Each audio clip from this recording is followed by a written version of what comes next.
ويستخلف آخرين والصلاة والسلام على رسول ثقلين محبوب رب المشرقين والمغربين جد الحسن والحسين نبينا سيدنا أبي القاسم محمد اللهم صل على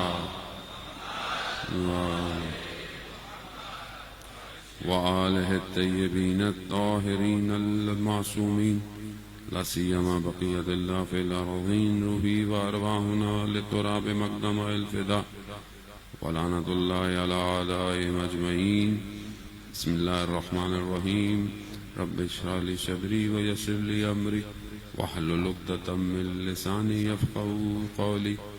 أما بعد فقد قال رسول الله صلى الله عليه وآله وسلم افضل الاعمال امتی انتظار الفرج. صلوات بھیج دیں محمد.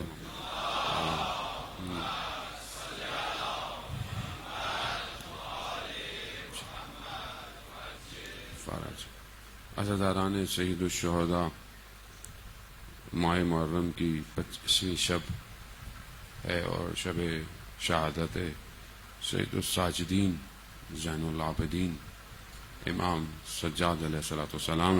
اللہم صلی علی محمد وآل محمد وعجل فرج.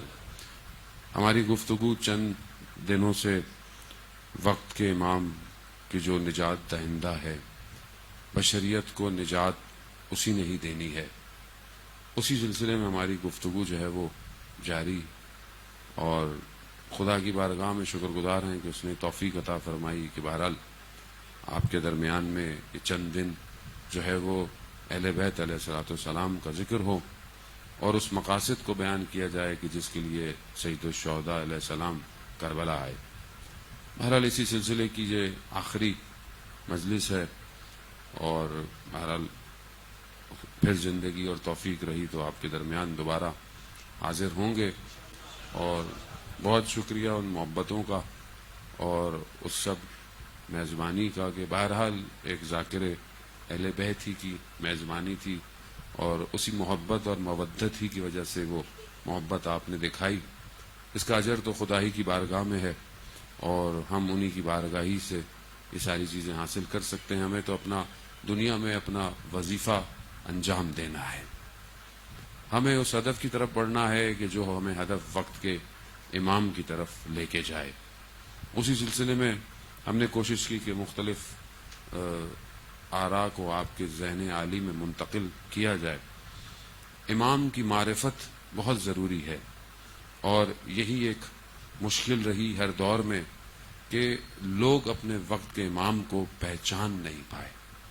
امام کو پہچاننا، امام کی معرفت، امام کی شناخت بہت ضروری ہے. امام کی معرفت صرف یہ نہیں ہے کہ ہم امام کا نام جانتے ہو، یا امام کے والد محترم کا نام، یا امام کی ولادت پتہ ہو، بلکہ وہ معرفت، وہ مقام امام کا جو کائنات میں اپنی ایک حیثیت رکھتا ہے، جو وجود رکھتا ہے، ہم کوشش کریں کہ اس وجود کی طرف بڑھیں، اس مقام کی طرف بڑھیں کہ جو ہمیں امام کے قریب کر سکے. اور ہر دور میں جو بھی لوگ اپنے ائمہ کے قریب تھے وہ اس مقامات پہ پہنچے ہیں، اور اسی نے ان کو اس قابل کیا کہ انہوں نے اپنے آپ کو، اپنے امام کو قربان کر دیا. چاہے وہ مال ہو، چاہے وہ نام ہو، چاہے وہ ذات ہو، چاہے وہ شخصیت ہو، چاہے وہ کچھ ہو. کیسے کیسے لوگ ائمہ کی زندگیوں میں آئے کہ جو ائمہ کے ملنے والوں کی جوتیاں اٹھانا چاہتے تھے اور اپنی پوری پوری مملکتیں رہا کر دے کر آ گئے. وجہ کیا تھی؟ کہ یہ جانتے تھے کہ یہ خدا کا نمائندہ ہے، جانتے تھے کہ حیات یہی ہے، زندگی یہی ہے. اگر یہ ہے تو سب کچھ ہے، اور اگر یہ نہیں تو پھر کچھ بھی نہیں.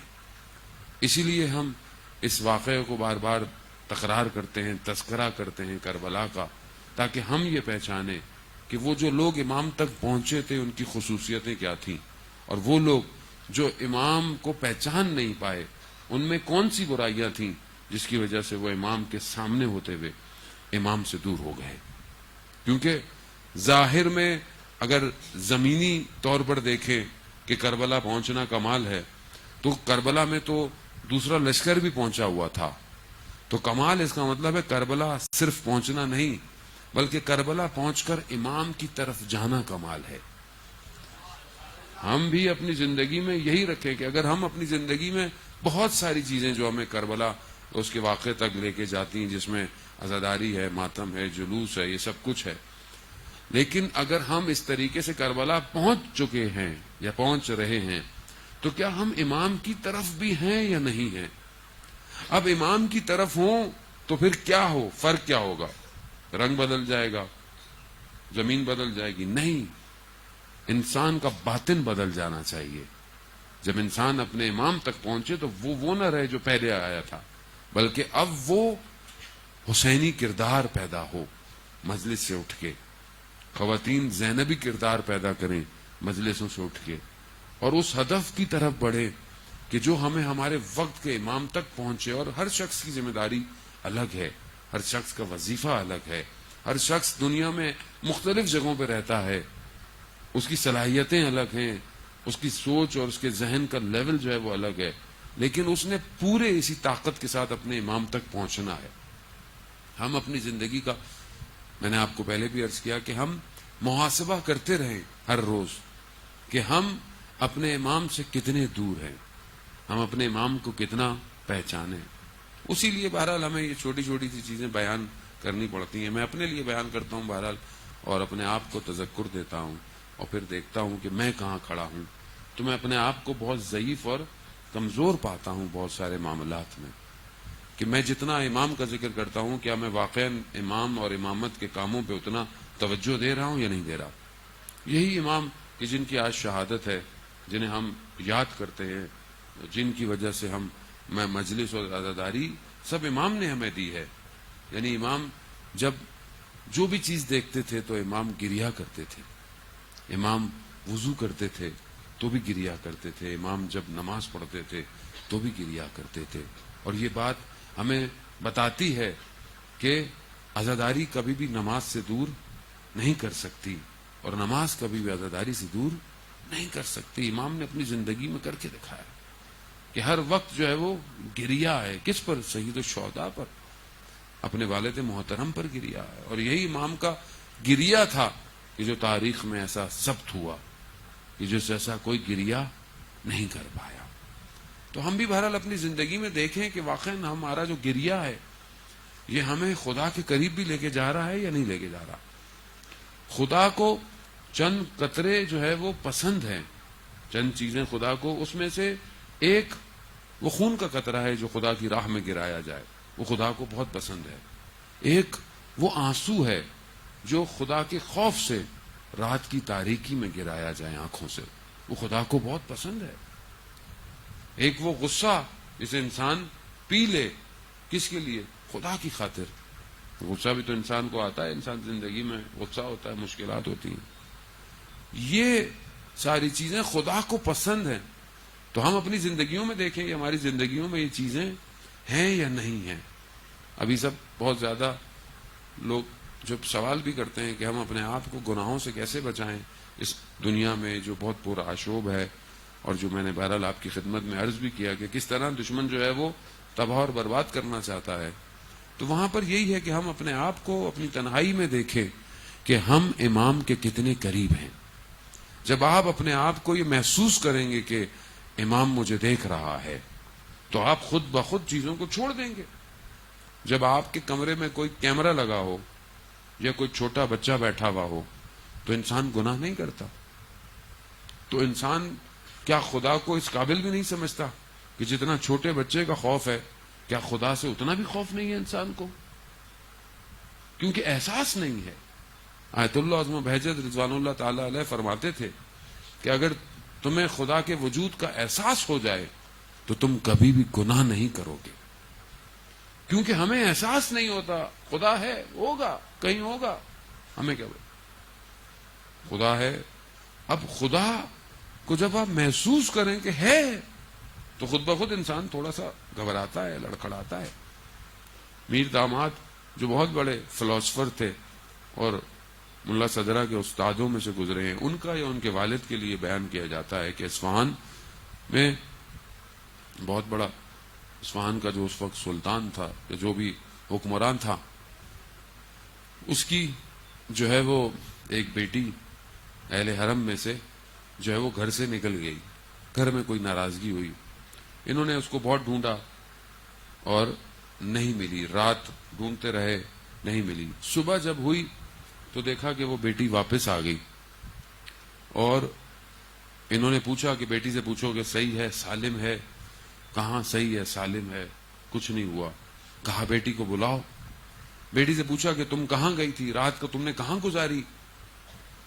کہا کہ میں لڑ کر گھر سے باہر نکلی اور کہیں مجھے جگہ نہیں ملی، بازار میں دیکھا کہ مجھے رات ہو گئی، دکانیں بند تھیں، تو ایک جگہ پر مجھے ایک دروازہ کھلا ہوا نظر آیا اور وہاں سے کچھ روشنی آ رہی تھی، شمع اور قندیلوں کا دور تھا، تو کہا میں اس میں چلی گئی، اندر داخل ہو گئی اور میں نے دیکھا کہ ایک حجرہ ہے، اس حجرے میں جو ہے وہ ایک طالب علم بیٹھا ہوا اس روشنی میں پڑھ رہا ہے۔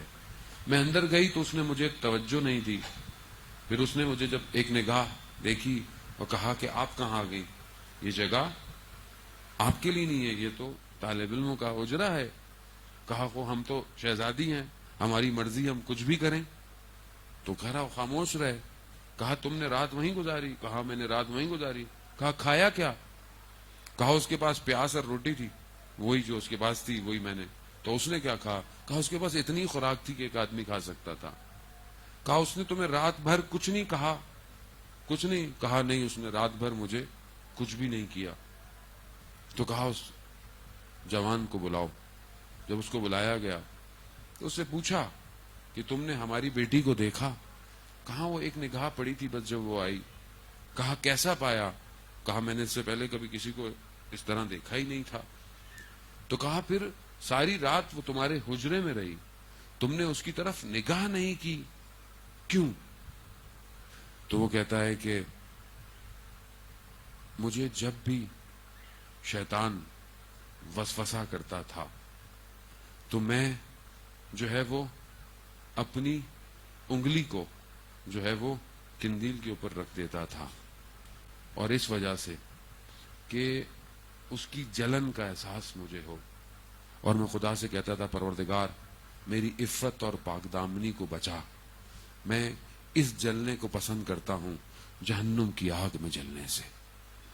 اور کہا ایک ایک کر کر میں نے اس نے اپنا ہاتھ نکالا، اس کی ساری انگلیاں جلی ہوئی تھی۔ کہا میں نے ایک ایک کر کر اپنا پورا ہاتھ جلایا اور صبح ہو گئی۔ اس نے جب یہ دیکھا کہ یہ اتنا پاک دامن ہے تو اس نے کہا کہ تم میری بیٹی سے رشتہ کرو گے؟ کہا میں فقیر طالب علم ہوں، مجھے کہا میرے پاس کچھ بھی نہیں ہے۔ کہا جو تمہارے پاس ہے وہ کسی کے پاس نہیں ہے۔ تو عزیزان محترم، جوان کو ہم سمجھتے ہیں صرف خاتون نے اپنی عزت اور پاک دامنی بچانی ہوتی ہے، جوان کو بھی اپنی پاک دامنی اور عفت بچانی ہوتی ہے۔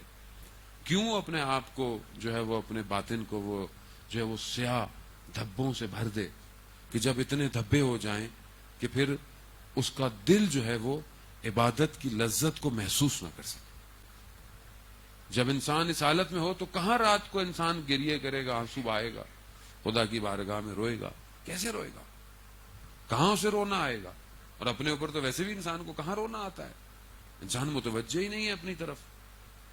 مفاتیح الجناح میں ہم پڑھتے ہیں کہ شب جمعہ جب کوئی گریا کرتا ہے، خدا کی بارگاہ میں استغفار کرتا ہے، تو سمندر کی مچھلیاں اس کے لیے استغفار کرتی ہیں، یعنی خدا کو اس کی توبہ استغفار اتنی پسند ہے۔ تو یہ پہلی چیز ہے عزیزان محترم، جب تک ہم اپنے وجود کو پاک نہیں کریں گے ہم عبادت کی لذت سے محروم ہیں۔ جب تک عبادت کی لذت ہمیں مل نہیں پائے گی ہم اپنے امام تک کیسے پہنچیں گے؟ امام خدا کا نمائندہ ہے، حجت الہی ہے، اس سے عشق اور محبت کیسے وجود میں پیدا ہوگا جب یہ وجود پاک نہیں ہوگا، جب اس وجود کے اندر کوئی ایسا مقناطیس نہ ہو۔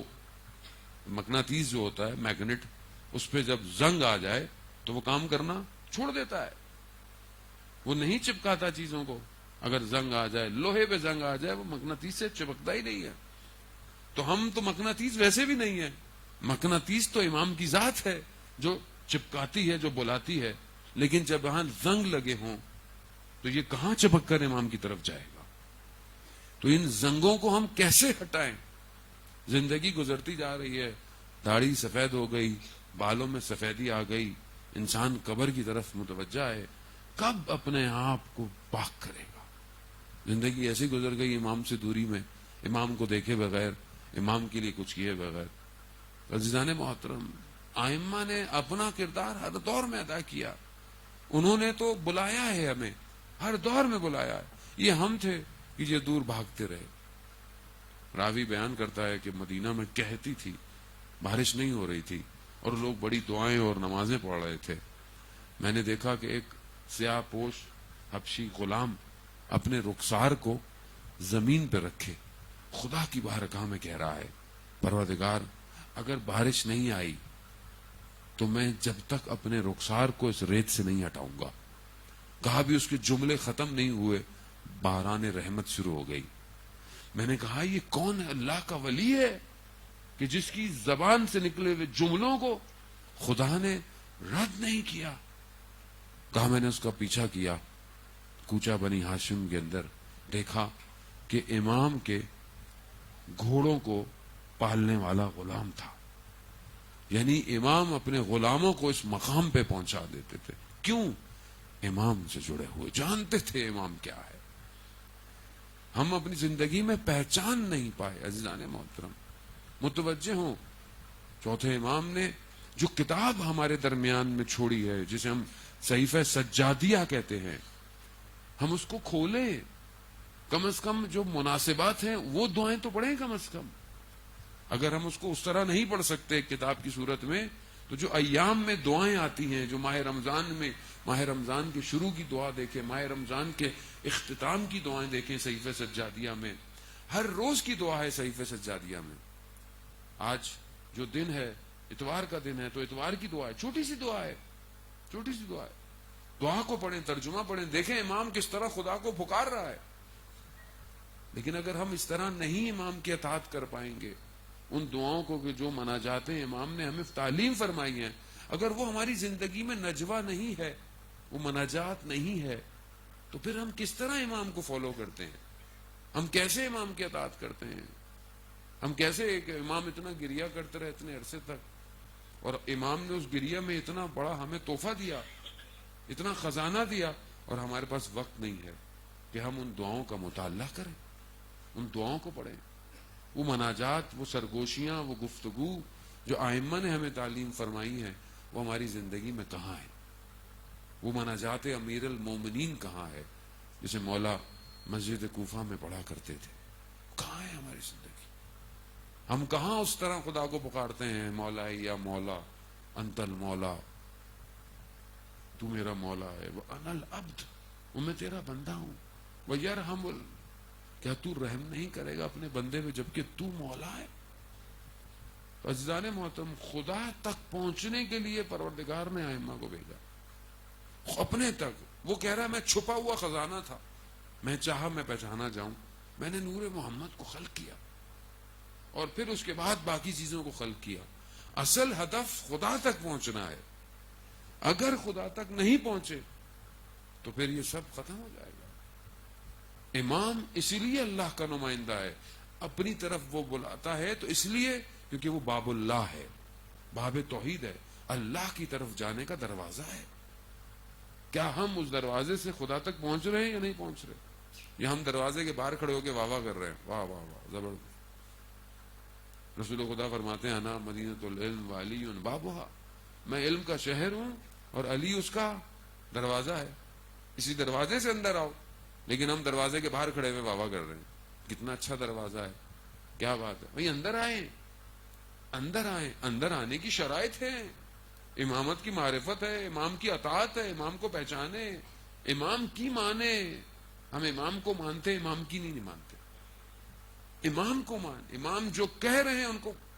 پھر اندر جائیں، پھر دیکھیں علم آپ کو کیسا آپ کے سینے سے ظہور کرے گا. علم کیونکہ علم نور، علم نور ہے عزیزان محترم.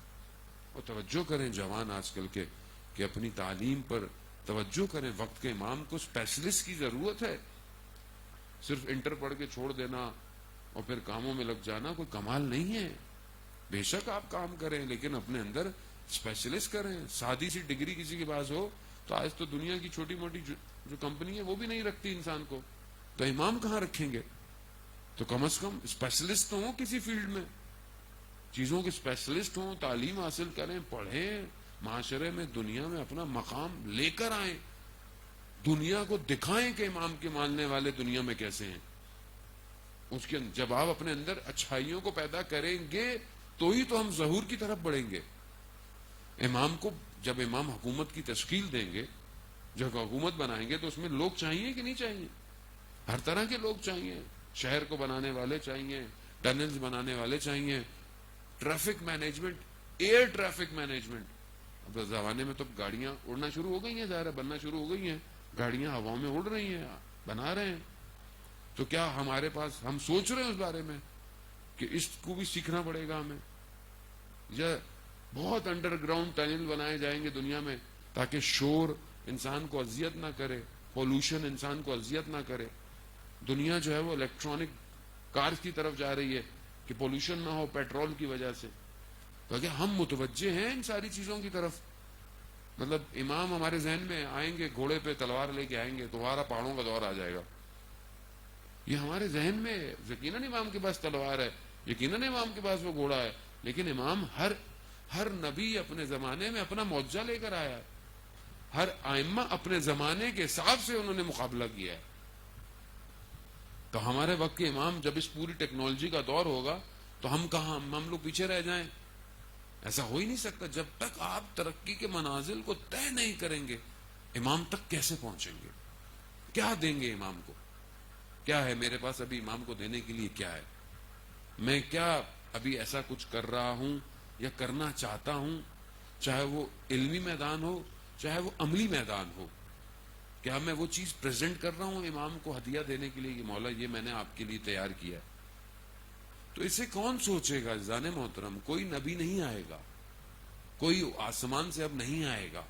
حضرت عیسیٰ آئیں گے لیکن وہ بھی امام کے بعد, جب امام ظہور امام کے پیچھے آئیں گے نماز پڑھنے کے لیے, لیکن وہ بھی آ کر امام کی جو ہے وہ امامت میں نماز کو ادا کریں گے. اور وہ سارے کرسچن جو حضرت عیسیٰ پہ ایمان رکھتے ہیں وہ سارے مسلمان ہو جائیں گے. سارے جو ہے وہ, ہم یہ نہ خدا نخواستہ ہم رہ جائیں. اس لیے دشمن جو ہے وہ پوری کوشش کر رہا ہے کہ جھوٹا اور لوگوں کے ذہنوں میں ابھی سے, اور انہوں نے بہرحال پلان بنایا ہے پورا کہ یہ حضرت عیسیٰ کے نزول سے پہلے حضرت عیسیٰ کو خود اتاریں گے. یعنی جو ہولوگرام ٹیکنالوجی ہے اس سے یہ دکھائیں گے کہ آسمان سے کوئی آ رہا ہے, اور آ رہا ہے, اور پھر دکھائیں گے, اور پھر خود اپنا بنایا ہوا ایک, جسے یہ خود مسیح کہیں گے, اور وہ ایسے کام کرے گا کہ لوگ اس سے بیزاری کا اظہار کریں گے, جبکہ وہ اینٹی کرسٹ ہوگا, وہ حضرت عیسیٰ کے مقابلے کا ہوگا, اور دنیا کو دور کریں گے کرسچینٹی سے. یہ ان کا پلان ہے, یہ ان کا ایجنڈا ہے. ہلکا نہیں لیں آپ دشمن کو, دشمن بہت پلان پر ہے. ہمیں پتہ ہی نہیں ہے دنیا میں جو ہمیں ہو رہا ہوتا ہے وہ سچ ہے بھی کہ نہیں ہے. ہمیں تو بولا گیا چاند پہ گئے تھے, پتہ نہیں کب گئے تھے, کوئی گیا بھی تھا کہ نہیں گیا. اگر اتنے سال پہلے کوئی گیا تھا تو اب تک تو وہاں دکانیں اور کیبن بنی ہوتی, ہم بھی جاتے کچھ کھا پی کے آ جاتے واپس. تو ابھی تک دوبارہ کیوں نہیں گیا کوئی چاند پہ؟ تو اس کا مطلب ہے کہ سب سائیکولوجیکل وار تھی, کولڈ وار تھی رشیا کے ساتھ, اور اس مقابلے کے اندر بولا کہ جی وہ چاند پہ گئے.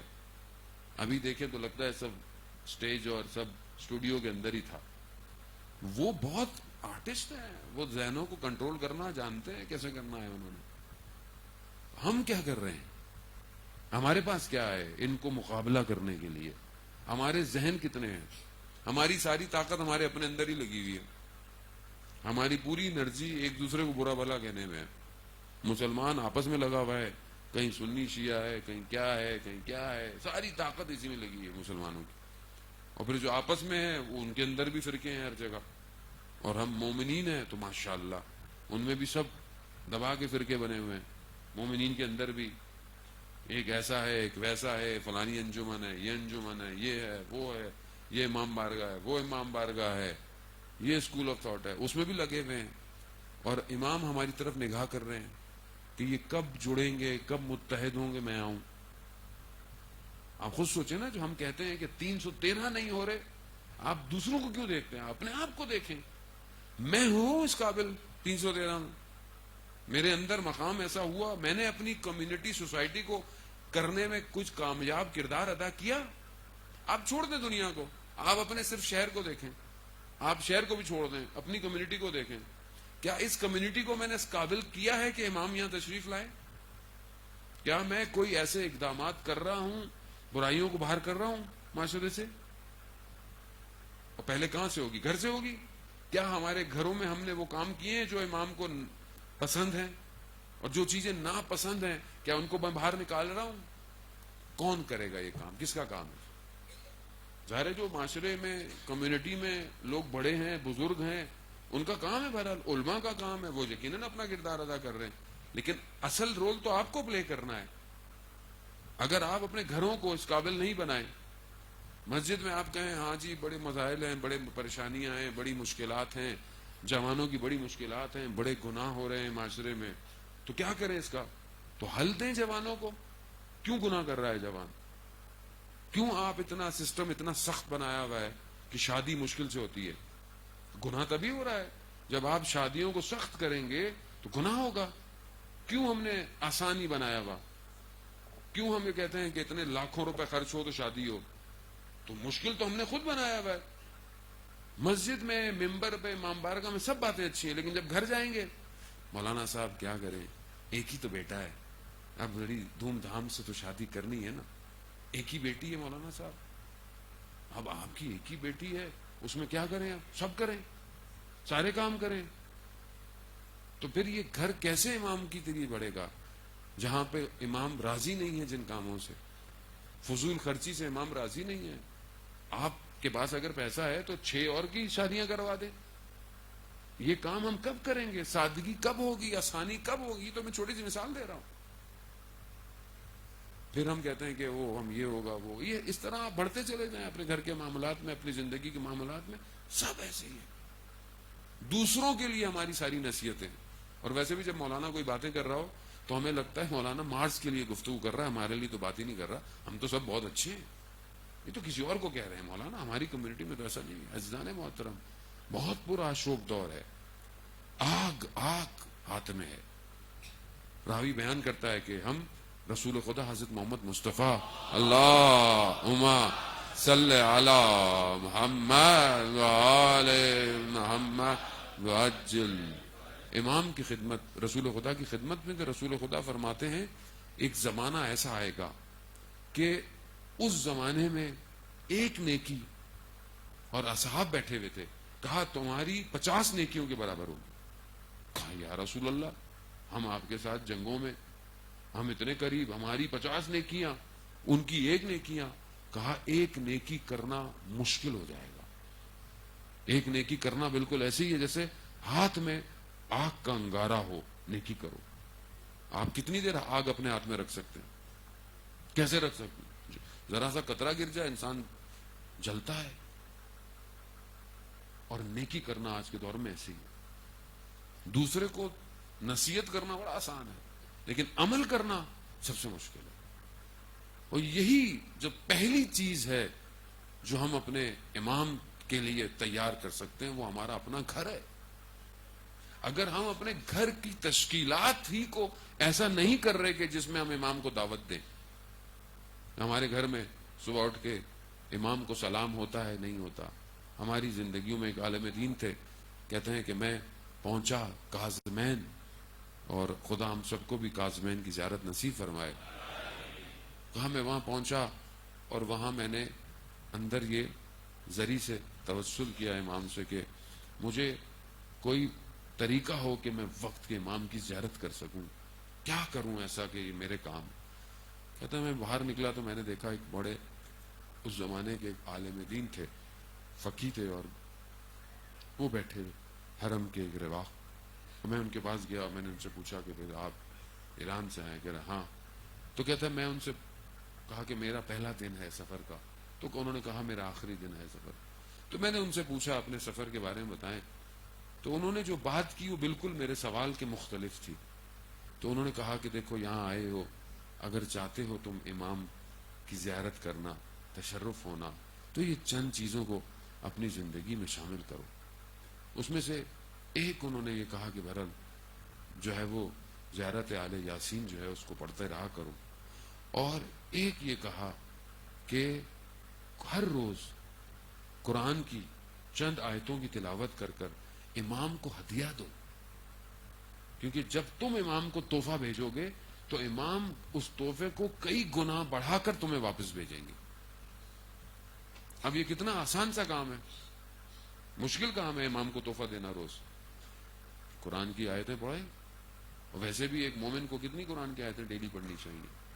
کیا فرمایا ہمارے چھٹے امام نے، امام جعفر صادق علیہ الصلوۃ والسلام، اللہم صلی علی محمد وآلہ، 50 آیتیں یا 50 آیتیں جو ہے وہ پڑھنی چاہیے، 50 آیتیں۔ بڑا آپ گھبرائیں نہیں، آپ آہستہ آہستہ شروع کریں، 5 سے تو شروع کریں، 10 یقیناً پڑھتے ہوں گے، میں اپنے آپ کو کہہ رہا ہوں، 5 10، اور امام زمانہ کو ہدیہ دیں۔ امام کو تو مولا آپ پڑھے، اس کا ثواب آپ کو ہدیہ کرے۔ امام کو ضرورت نہیں ہے، لیکن ہم اس لیے دیتے ہیں امام کو کہ جب ہم امام کو کچھ دیں گے تو امام ہمیں دیں گے۔ جب آپ مجھے کچھ دیں تو میں کچھ نہیں تو کم از کم آپ کو دعا تو دوں گا نا۔ ویسے بھی مولانا بیچارہ کیا دے سکتا ہے، ایسے لوگوں دعا ہی دے سکتا ہے، وہ تو دعا تو دوں گا میں آپ کو۔ تو امام تو امام ہے، امام کے پاس تو کائنات کے سارے خزانے ہیں۔ جب ہم امام کو کچھ دیں گے تو ظاہر ہے وہاں سے بھی تو کچھ نہ کچھ بہت کچھ آئے گا۔ تو اس کو اپنی زندگی میں کم از کم ایک عادت بنائیں، ایک روٹین بنائیں۔ اسی چھوٹی چھوٹی چیزوں سے ہم عام آدمی سے مختلف ہوں گے۔ جب سارے لوگ اگر لائن میں کھڑے رہیں اور کوئی نہ دوڑے تو کبھی بھی کوئی قدم نہیں بڑھائے گا۔ کامیاب کون ہے؟ جس نے پہلا قدم آگے بڑھایا۔ جب آپ پہلا قدم آگے بڑھائیں گے تو قرآن بھی پھر یہی کہتا ہے کہ ہم جسے چاہتے ہیں ہدایت دیتے ہیں۔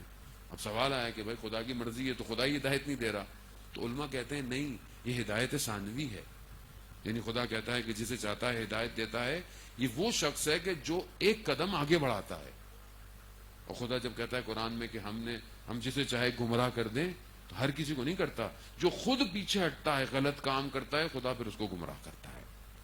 تو ہم ایک قدم آگے بڑھائیں اپنے امام کے لیے، امام کی طرف، اور عہد کریں اپنے آپ سے کہ ہم اس محرم کے بعد اپنے اندر تبدیلی لے کر آئیں، اپنے کمیونٹی میں، معاشرے میں تبدیلی لے کر آئیں۔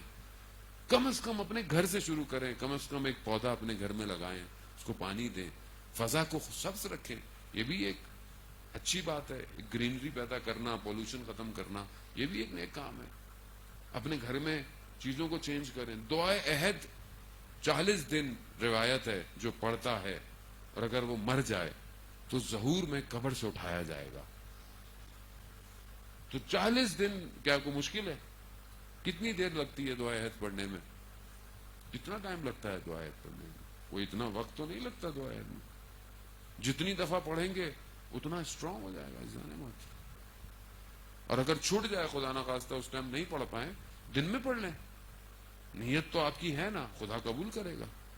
تو یہ چھوٹی چھوٹی سی چیزیں ہیں، میں آپ کو بڑی بڑی چیزیں دے نہیں سکتا، میرے پاس ہے بھی کچھ نہیں ویسے بھی۔ یہ چھوٹی چھوٹی سی چیزیں ہیں، ان کو جب ہم اپنی زندگی میں لائیں گے تو ہم دوسرے سے مختلف ہو جائیں گے۔ جب آپ آہستہ آہستہ اس طرح بڑھیں گے، خدا خود بخود آپ کے اندر جو ہے وہ تبدیلیوں کو دے گا۔ عزیزان محترم، یہ جب میرے پاس وقت نہیں ہے، بہرحال وقت تو ویسے بھی آج آخری تقریر ہے، اہل ذکر جو ہیں جن کا قرآن بھی ذکر کر رہا ہے، جن کے لیے بیان بھی ہوتا ہے، اصل اہل ذکر اہل بیت ہیں، ائمہ علیہ السلام انبیاء کے گھر ہیں، لیکن جو ان کی طرف بڑھتا ہے وہ بھی اہل ذکر ہو جاتا ہے۔ اور اس کے لیے جو نہج البلاغہ میں مولا متقیان فرماتے ہیں، یہی فرماتے ہیں کہ جب وہ ایک مقام پر آتا ہے اور مقام اس کا جب یقین سے آگے بڑھتا ہے، پہلے ورع، زہد، اور پھر وہ یقین پر آتا ہے، پھر یقین سے وہ جو ہے وہ آہستہ آہستہ اور آگے بڑھتا ہے اور وہ رضا کے مقام پر آنا شروع ہو جاتا ہے، خدا اس کے ذہن کو جو ہے وہ خود بخود اس قابل کر دیتا ہے کہ اس کے اوپر سرگوشیاں نجوا آنا شروع ہو جاتا ہے، اس عالم کی گفتگو میں اسے آواز آنا شروع ہو جاتی ہے، اسے ڈائریکشن ملتی ہے۔ خدا قرآن میں کہتا ہے کہ فجورہا و تقوا، ہم جس پہ چاہتے ہیں غلط اور جس پہ چاہتے ہیں تقوا جو ہے وہ اتارتے ہیں، مگر اپنے آپ کو پاک کرنا اور کامیابی اسی کے اندر ہے۔ تو ہم اس ذہن کو اس قابل کریں گے تو ہمیں یہ جو ڈاؤن لوڈ ہو رہا ہے وہ ہمارے ذہن پہ آئے گا۔ جب آپ کے موبائل میں بیٹری، اس کے اندر میموری خالی ہوگی تو ہی کوئی اپلیکیشن ڈاؤن لوڈ ہوگی یا نہیں ہوگی۔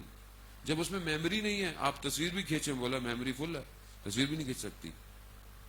تو جب یہ ذہن خالی ہوگا دنیا کی محبتوں سے تو ہی وہ اوپر سے ڈاؤن لوڈ ہوگا جو خدا دینا چاہتا ہے۔ تو ہم اپنے آپ کو خالی کریں دنیا کی محبتوں سے۔ اور آیت اللہ قاضی طباطبائی فرماتے تھے کہ یہ دل جو ہے یہ صرف خدا کے لیے ہے، اسے کسی اور کو کرائے پہ مت دو، یہ قلب ہے ہی صرف خدا کے لیے۔ لیکن اگر اس دل میں کوئی اور ہے تو کہاں یہ دل آپ کے باڈی کو موومنٹ دے گا اور آپ عملاً کوئی کردار ادا کریں گے۔ آیت اللہ قاضی کے شاگرد کہتے ہیں کہ میں بہرحال جو ہے وہ مجھے جانا تھا سفر پہ، مسافرت پہ، تو میں نے کہا صبح پوچھوں گا استاد سے کہ میں جاؤں یا نہ جاؤں۔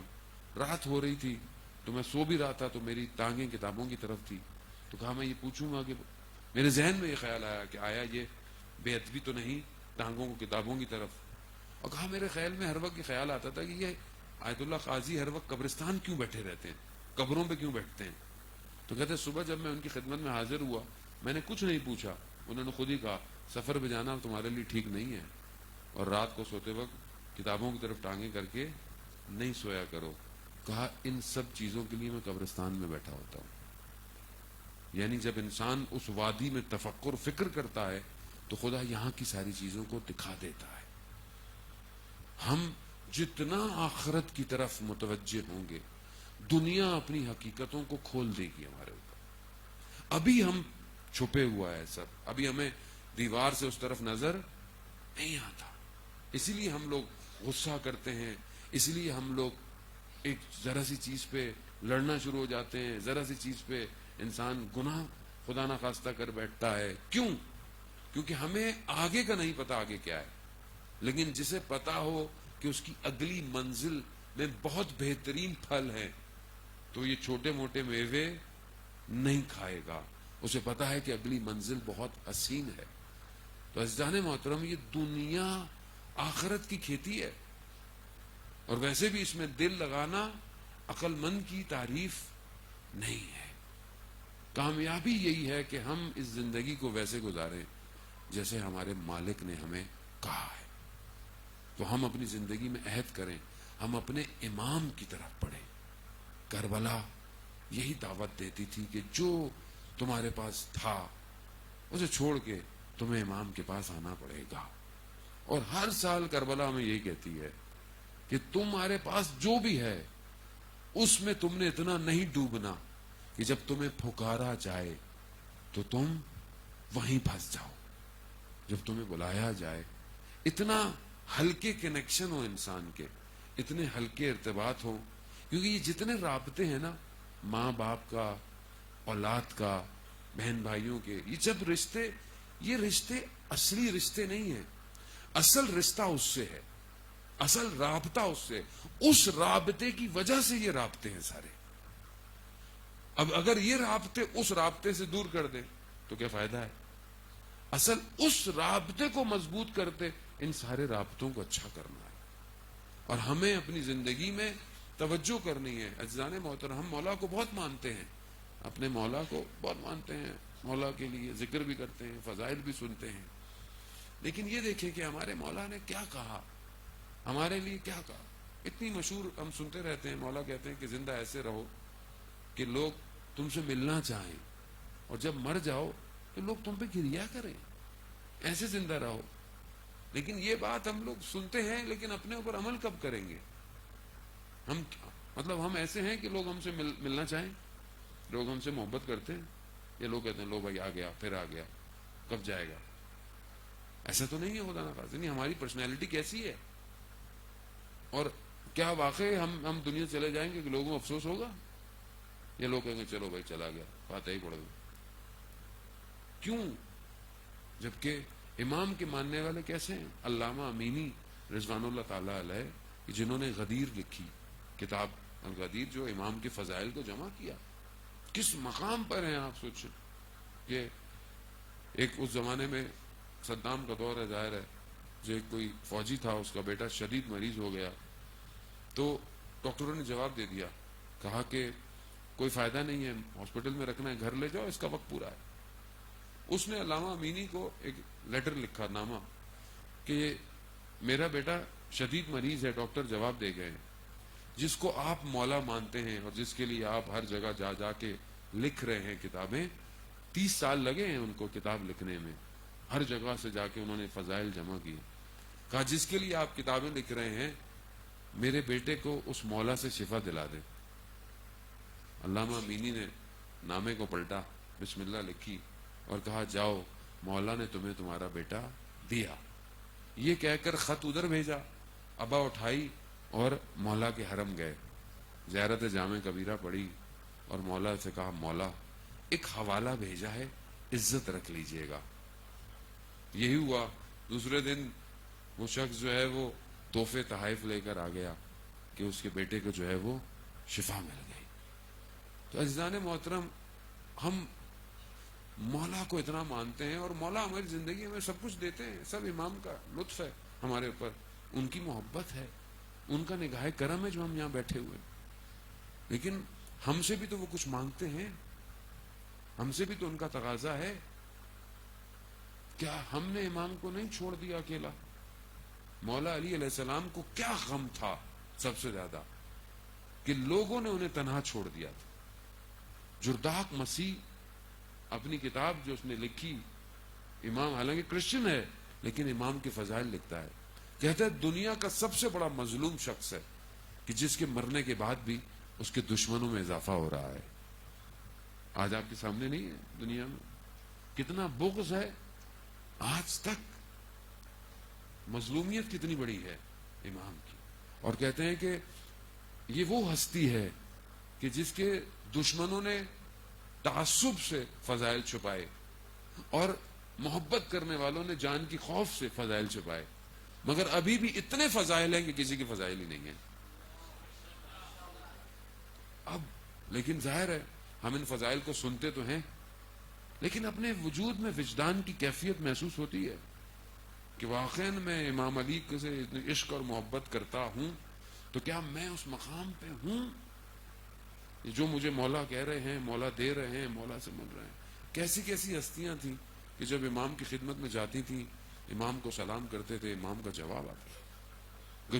جب امام کو پکارا، اور امام کی ایک نگاہ کرم کی وجہ سے جو ہے وہ ان کی زندگیاں جو ہیں وہ بدل گئی. عزیزان موت، ہم بھی اپنی زندگی میں دیکھیں ہمارا رابطہ امام سے کیسا ہے. یا صرف جب کوئی مشکل آتی ہے تو مولا وہ منت مان لیتے ہیں، منت دے دیں گے، یعنی ہم نے مولا کو صرف اپنی مشکل کے حل کے لیے رکھا ہوا. اچھی بات ہے، آپ مولا کو یاد کریں، منت مان، لیکن باقی زندگیوں میں امام کہاں ہے؟ گھر میں، کاروبار میں، پڑھائی میں، ایجوکیشن میں کہاں ہے امام سے توسل کتنا ہے؟ آپ اپنے آپ سینے پہ ہاتھ رکھ کے بولیں امام علی سے کتنا توسل کرتے ہیں ہم لوگ، کتنا توسل ہے اپنی زندگی کے معاملات میں امام علی سے.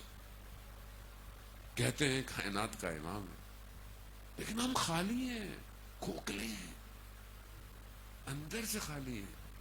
یہی تو وجہ ہے کہ آج ہم دور ہیں. امام ابن عباس سے روایت ہے کہ ہم نے مغرب عشاء کی نماز مسجد کوفہ میں پڑھی، امام کے پیچھے پیچھے گئے تو امام رک گئے. امام نے کہا کون ہو؟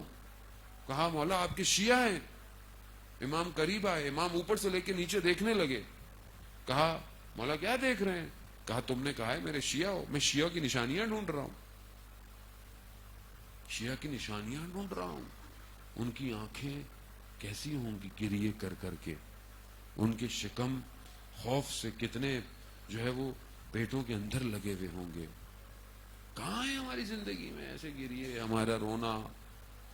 عزیزان محترم, امام کو پہچانے. یہ نہ ہو کہ دیر ہو جائے. موت تو سب کی آنی ہے, میں نے بھی مرنا ہے, آپ نے بھی مرنا ہے, لیکن اپنے امام کی معرفت حاصل نہ کر سکے تو اس عالم میں کیا دیں گے امام؟ علامہ امینی جیسی ہستی کہ ان کے بیٹے نے خواب میں دیکھا کہ روز قیامت ہے اور لوگ لائنیں لگا کر جو ہے وہ مولا کے پاس جنت کی طرف جا رہے ہیں, اور امام ایک ظرف سے جام کوثر کا پلا رہے ہیں. اور جیسے ہی علامہ امینی آئے تو امام نے ظرف کو رکھا اور ہاتھوں میں کوثر کو اٹھایا اور کہا, امینی تم نے اس دنیا میں ہمارے نام کو روشن کیا, ہم اس عالم میں تمہارے چہرے کو روشن کریں. یعنی کام کیا نا کچھ, تو ہم بھی اپنے ظرف میں, اپنے حدود میں رہتے ہوئے اپنے امام کے لیے کچھ کریں, کچھ چیزوں کو کریں, عملاً پریکٹیکل کریں. عزیزان محترم, یہ وہ چیزیں ہیں کہ جو بہرحال میں معذرت چاہتا ہوں, ہو سکتا ہے آپ لوگ سمجھے میں کچھ اور سناؤں گا آپ کو اتنے دن تک, لیکن جو بہرحال ویسے سنتا ہی رہتا ہے انسان بہت ساری چیزیں. اب تو وہ انٹرنیٹ کا دور ہے, یوٹیوب ہے, آپ کا جو دل چاہے سنیں, صبح شام سنیں, لیکن ہمیں بھی بہرحال وہ سنانی ہوتی ہے جو ہم چاہتے ہیں کہ ہم اپنے امام سننا چاہتا ہے. امام کے درد کو سمجھیں. امام نہج البلاغہ میں اپنے اس درد کو بیان کر رہے ہیں کہ جب میں تمہیں کہتا ہوں چلنے کو, کبھی تم کہتے ہو سردیاں ہیں, کبھی تم کہتے ہو گرمیاں ہیں. آج ہمارے پاس بھی تو وہی بہانے ہیں کہ آج یہ مسئلہ ہے, کل وہ مسئلہ ہوگا, آج یہ مشکل ہے, کل وہ مشکل ہوگی. امام کیا کریں اب؟ امام تک کیسے پہنچے؟ عزیزان محترم, یہ سوالیہ نشان ہے جو میرے اپنے دل پر ہے کہ میں کیسے جواب دوں گا امام کو. اور یہی وہ ایام ہے کہ جہاں ہم آمادہ ہوتے ہیں, ہمارے ذہن آمادہ ہیں امام کی طرف. اور آپ یقین کریں دنیا کا کوئی نظام نجات نہیں دے سکتا سوائے نظام الہی کے. خدا جانتا ہے کہ مخلوق کو کیسے نجات دینی ہے, اور خدا ہی کا نمائندہ آئے گا. چاہے وہ دنیا کے سارے سسٹم فیل ہو گئے, سوشلزم, کیپٹلزم, کمیونزم, سب ناکام ہو گئے ہیں پوری دنیا میں.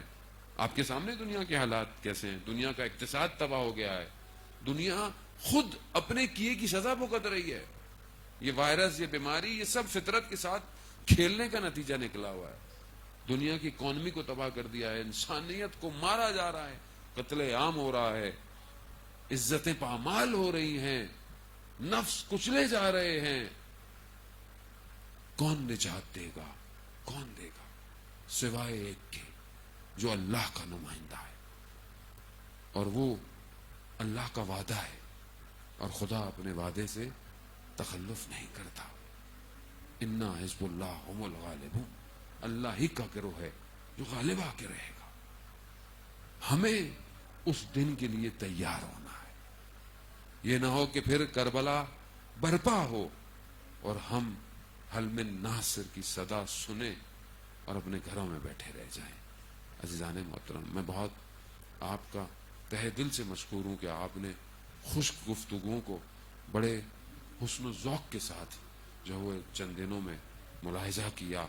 اور میں بہرحال خدا کی بارگاہ میں خطا کار ہوں اور اپنے امام کے آگے بھی شرمندہ ہوں کہ جو مجھے بیان کرنا تھا وہ میں بیان نہیں کر سکا, جو حق ادا کرنا تھا وہ حق ادا نہیں کر سکا.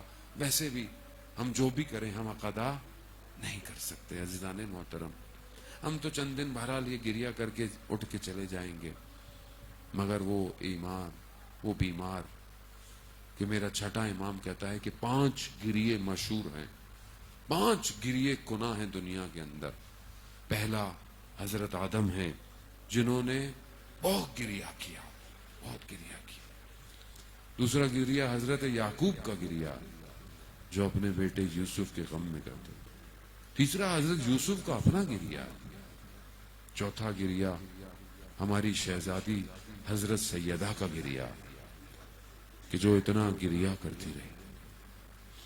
5واں گریہ سید سجاد کا گریہ. کتنا گریہ کیا. بڑی مماثلت ہے حضرت سیدہ میں اور امام سجاد میں، یہ بھی گریا کرتی رہیں اور یہ بھی گریا کرتے رہے۔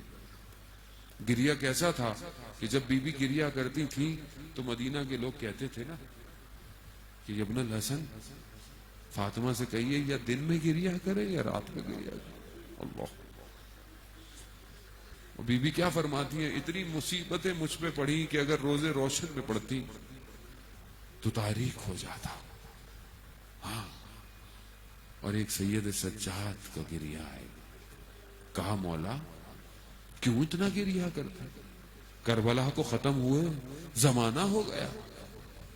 ایک عالم دین سے پوچھا گیا کہ یہ امام سجاد کے لیے کہا جاتا ہے، امام زمانہ کے لیے بھی کہا جاتا ہے کہ خون کے آنسو روتے ہیں، یہ خون کے آنسو کیسے نکلتے ہیں؟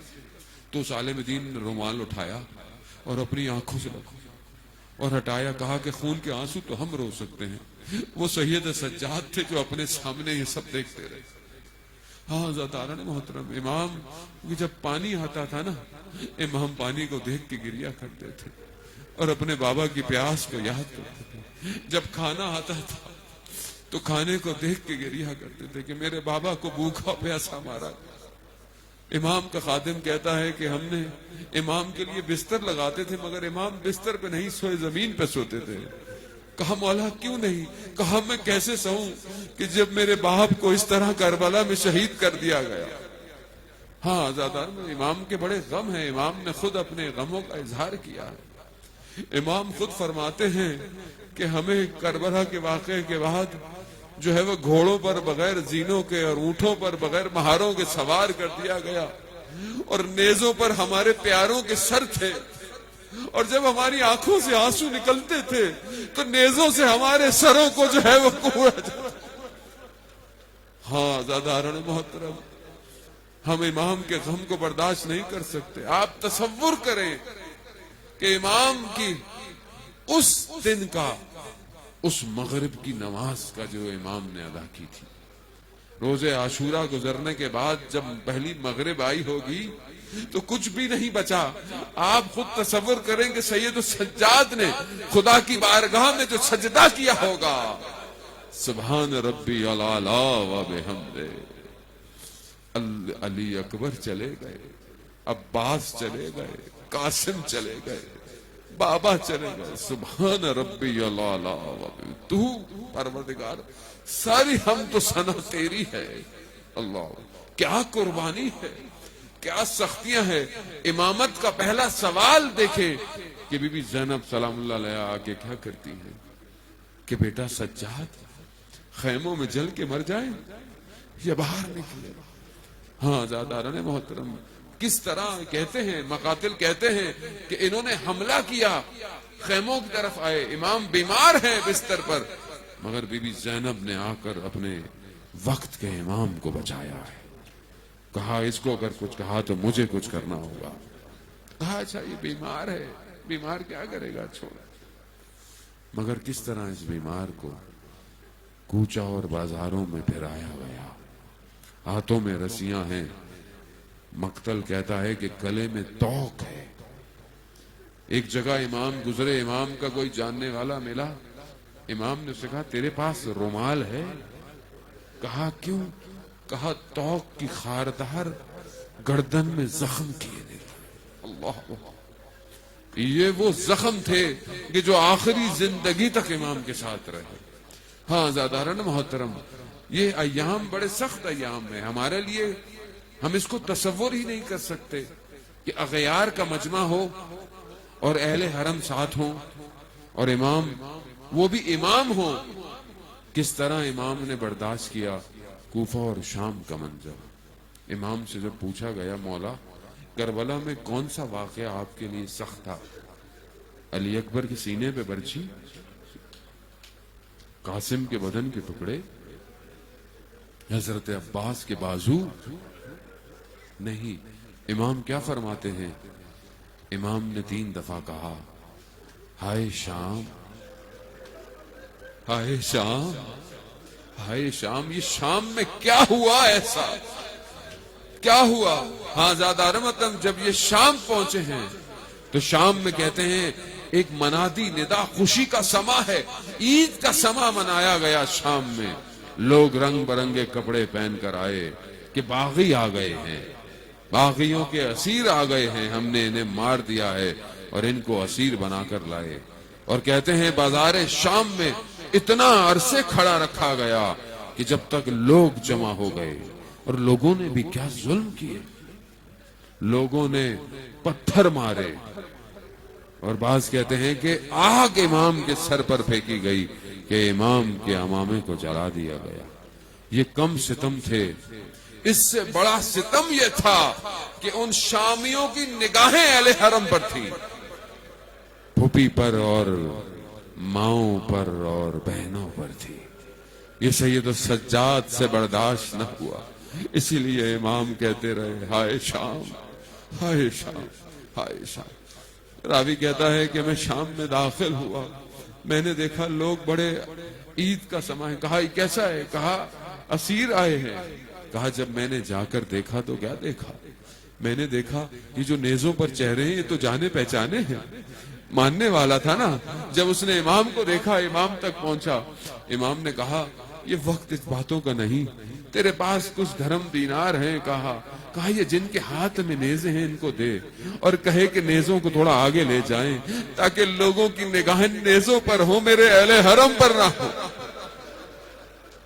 اللہ اکبر. سید السجاد کا غم، نہ جانے دربار شام کی میں مصیبتیں آپ سے پڑھ پاؤں گا یا نہیں پاؤں گا. بس ایک مصیبت ہے دربار شام کی، اگر سن سکتے ہیں تو سنیں. کہ امام کو مخاطب کر کے جب اس نے پوچھا، امام نے خطبہ بھی جو بیان کیا، وقت نہیں مگر امام بتا رہے ہیں کہ میں اس کا بیٹا ہوں کہ جس کو غارت کر کر شہید کیا گیا، جسے جو ہے وہ جس کا سب کچھ لوٹ لیا گیا اور اسے تنہا اس طرح مارا گیا. امام اپنی تعریف مجھ سے کر رہے ہیں، میں کس کا بیٹا ہوں اور مجھے فخر ہے کہ میں اس کا بیٹا ہوں. مگر اسی دربار میں یزید ملعون نے اپنے ہاتھ میں جو چھڑی رکھی تھی اس سے ان لبوں پر لگائے. اللہ، میں تو لفظ بھی ادا نہیں کر سکتا کہ جن لبوں کو رسول ہر وقت چومتے رہے ہوں، اس پر وہ ملعون شراب نوش کرتا رہا اور جو ہے وہ سر مبارک امام حسین کو اس لکڑی سے جو ہے وہ توہین کرتا رہا. نہ جانے امام نے کس طرح برداشت کیا ہوگا. ہاں آزادان محترم، بس وقت ہوا. اگلی مصیبت ہے سجاد کی، بڑے غم ہے امام کے. ہم کیا بیان کریں کہ شام کے زندان کی جو کل میں نے مصیبت پڑھی آپ کی خدمت میں، وہ تو بی بی سکینہ کی مصیبت تھی نا. اب امام کی مصیبت تو دیکھیں کہ امام اپنی اس چھوٹی سی بہن کو اسی کرتے میں زندان میں دفنا کے آ گئے. وہی جلا ہوا کرتا، وہی اس غموں سے اٹا ہوا کرتا. نہ جانے کس طرح سید السجاد نکلے ہیں، نہ جانے کس طرح یہ کارواں پھر لٹا ہوا پلٹا ہوگا، نہ جانے کس طرح یہ دوبارہ مدینہ میں آئے. بعض بیان کرتے ہیں کہ امام کے اپنے چچا امام کو پہچان نہ پائے. امام اتنے ضعیف ہو گئے تھے اس حادثے کربلا کے بعد. ہاں زادان محترم، وقت گزر گیا، امام کا دور آیا، امام کے اوپر بھی سختیاں آئیں، امام کو بھی زہر دیا گیا اور امام بھی شہید ہو گئے. وقت غسل میرا 5واں امام، جب امام کو غسل دیتے ہیں تو راوی بیان کرتا ہے کہ امام کے بدن پر سیاہ نشان تھے. ان سیاہ نشانوں سے پوچھا گیا کہ یہ کیا تھے؟ کہا رات کی تاریکی میں بابا غریبوں کے لیے کھانے پینے کا سامان لے کر جاتے تھے، پیٹھ پر نشان پڑ گئے. اللہ اکبر، غربت ہے. ہاں امام، جنت البقیع آج ویران ہوگا. جنت البقیع میں ظاہر نہیں ہے اس طرح کہ جس طرح ہونے چاہیے. یہ غربت ہے امام سجاد کی کہ وہاں روشنی بھی نہیں ہے، اندھیرا ہے، تاریک ہے، اسی زندان کی طرح. اور شاید یہی ہو امام سجاد اپنی بہن کو پیغام دینا چاہتے ہوں کہ میری بہن جس طرح تمہارے زندان میں تاریکی تھی، میری قبر پہ بھی آج تک ویسی ہی تاریکی ہے. ہاں آزادان محترم، میں کہوں گا امام کو غسل کفن دیا گیا، امام کو مدینہ میں بڑے آرام سے دفنایا گیا. میں کہوں گا یا امام باقر، آپ کو بھی بڑا غم ہوا. یقیناً آپ نے اپنے بابا کی گردن کے زخم بھی دیکھے ہوں گے, آپ نے تازیانوں کے نشان بھی دیکھے ہوں گے, لیکن آپ اپنے بابا کو بڑے آرام سے دفنا دیا. مگر لا یومو کا حباب اللہ, اے میرے مولا, آپ کے بابا نے نہ جانے کس طرح اس کربلا میں جو 3 دن وہ بدن کربلا کی خاک کو کھاتا رہا. جب 3 دن بعد امام سجاد پہنچے ہیں نا, تو ایک ایک قبروں کو دفنایا, نشانیوں کو بتایا یہ اس کی قبر ہے. جب دور بنی اسد نے کہا کہ یہ کس کا بدن ہے, کہا تم جاؤ, چھوڑ دو, اسے میں اکیلا دفناؤں گا, کچھ اور لوگ آئے ہیں میں ان کے ساتھ دفناؤں گا. کس کا بدن ہے؟ یہ سر بریدہ بدن ہے. بدن پہ زخم کے نشان اتنے ہیں کہ کہتے ہیں امام نے بڑے آرام سے نیچے سے جنازے کو اٹھایا ہے کہ بدن زخموں کی وجہ سے چور چور ہو چکا. پھر اس کو قبر میں دفنایا, پھر اس کو چھپایا, اور پھر قبر پر کیا لکھا کہ یہ کس کی قبر ہے؟ یہ حسین ابن علی کی قبر ہے, جسے پیاسا مارا گیا, جسے بھوکا مارا گیا. ہاں زیادہ محترم, یہ امام سجاد جانتے ہیں کہ کس طرح میرے بابا کو روزے عاشورہ پیاسا اور بھوکا مارا گیا, اور امام بیماری کی حالت میں خیموں میں رہے اور کچھ کر نہ سکے.